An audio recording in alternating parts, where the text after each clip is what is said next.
सड़क क्रॉस के राधा 2 मिनट राधा राधा राधा राधा राधा हाँ किसे कोई टेलरी कम की व्यापार की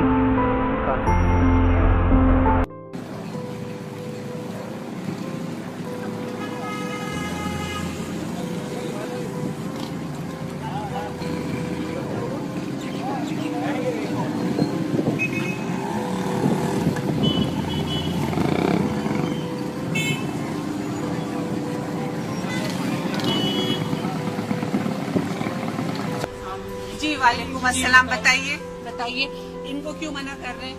इसको क्यों इनको रोक रहे हैं? पहले नीचे रोका क्या इनको? वो कह रहे हैं जी पैर गंदे पैर गंदे। देख लेते कोई मसला नहीं नहीं अच्छा बात सुने, आपका बाथरूम है ना जी, ये जाके वहाँ क्लीन करिए। सामने है यार। नहीं सामने क्यों है? उनको अंदर घुसने ही नहीं दे रहे। ये मेरे कोई रिश्तेदार नहीं है, लेकिन जिस तरह आप लोगों ने इनके साथ किया है ना वो चीज मुझे बहुत बॉदर कर रही है। जो आप कह रही हैं वो पीछे से इनको चीख रहे हैं कि वापस आओ वापस आओ वापस आओ। क्या है भैया, टेररिस्ट है क्या है? ऐसी कोई बात नहीं है।